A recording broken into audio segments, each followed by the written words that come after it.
होंगे। सभी आरोपी दोषी करार। अलवर थानागाजी गैंग रेप में पूरा मसला, सभी आरोपी दोषी करार। ये बड़ी जानकारी इस वक्त की आपके सामने है।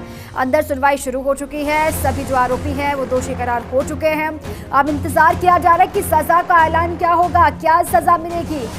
ताउम्र जेल के भीतर रहने की सजा दी जाती है कोर्ट की तरफ से या फिर क्या होता है। हालांकि अभी जो बचाव पक्ष की तरफ से बातें वहां पर रखी जाएगी, उनका भी पक्ष वहां पर सुना जाएगा और उसके बाद फैसला कोर्ट की तरफ से सुनाया जाएगा। लेकिन ये बड़ी जानकारी आपके सामने है। अलवर थानागाजी गैंगरेप, जिसके बाद से कई सवाल खड़े हुए, लगातार इंसाफ की गुहार लगाई गई। अब वो इंसाफ की घड़ी सामने है, सभी जो आरोपी दोषी करार दिए गए हैं और थोड़ी देर के बाद वो घड़ी भी आपके सामने होगी जब आरोपियों पर सजा का ऐलान होगा। और उम्मीद लगातार यही की जा रही है कि अभी वक्त है एक उदाहरण सेट करने का, क्योंकि ऐसा मसला है, ऐसा संवेदनशील मसला, जिस तरीके से क्रूरता की गई, पति पत्नी के साथ पहले मारपीट और फिर पति को बंधक बनाकर पत्नी के साथ दुष्कर्म किया गया, वीडियो बनाकर सोशल मीडिया पर उसको डाल दिया गया, बेखौफ होकर इस पूरी वारदात को जो अंजाम दिया। अब उस मसले पर वक्त आ गया है कि मुकम्मल कार्रवाई हो, मुकम्मल सजा का ऐलान हो, क्योंकि लगातार कहा यही जा रहा है कि जिस तरीके से साक्ष्य भी इन सभी के खिलाफ है, जिस तरीके से सबूत इनके खिलाफ है, जिस तरीके से तमाम रिपोर्ट जो इनके खिलाफ है, वो काफ़ी है इनको सज़ा उम्र कैद की दिलाने के लिए।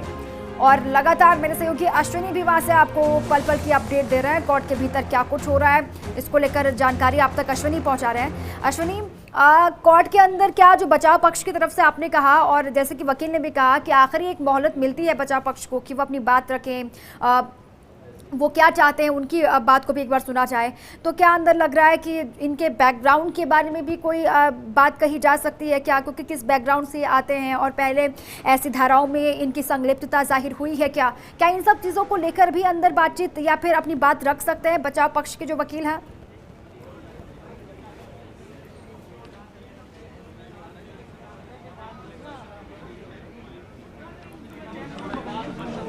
अश्विनी, आवाज़ पहुंच रही है आप तक?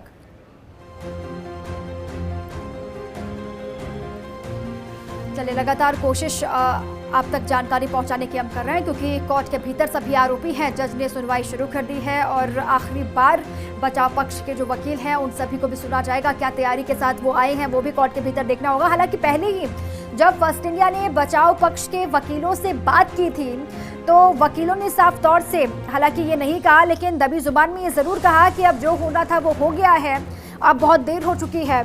इसका सीधा मतलब ये कि सभी आरोपियों को सज़ा होगी, उनके पास भी उनको बचाने के लिए कोई और रास्ता बचा नहीं है, क्योंकि इनके खिलाफ जो सबूत हैं वो इनको दोषी सिद्ध करने के लिए काफ़ी हैं। और इसीलिए भी ये बड़ी खबर आपके सामने हम रख रहे हैं कि सभी जो आरोपी उन पर दोष सिद्ध हो गए हैं, सभी दोषी करार दिए जा चुके हैं।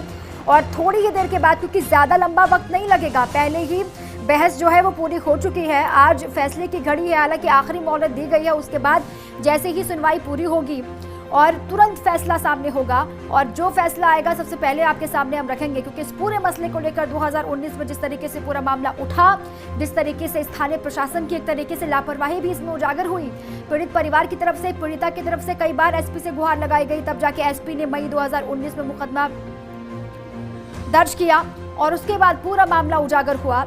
और लगातार कार्रवाई की बातें भी वक्त वक्त पर उठती रही हैं। और अब इंसाफ के लिए जो पीड़ित परिवार है, जो पीड़िता है, वो खुद ये कह रही है कि उम्र कैद से कम या फिर फांसी से कम वो मानने को तैयार नहीं है। 2019 में भी कई मरतबा उनसे बातचीत की गई, उनकी बातें भी निकलकर सामने आई। उन्होंने कहा कि जिस तरीके से इस वारदात को अंजाम दिया गया है, जिस तरीके से क्रूरता इन्होंने परिवार के साथ की, पति पत्नी के साथ की, इसमें या तो उम्र कैद हो या फिर फांसी की सजा इनको मिले।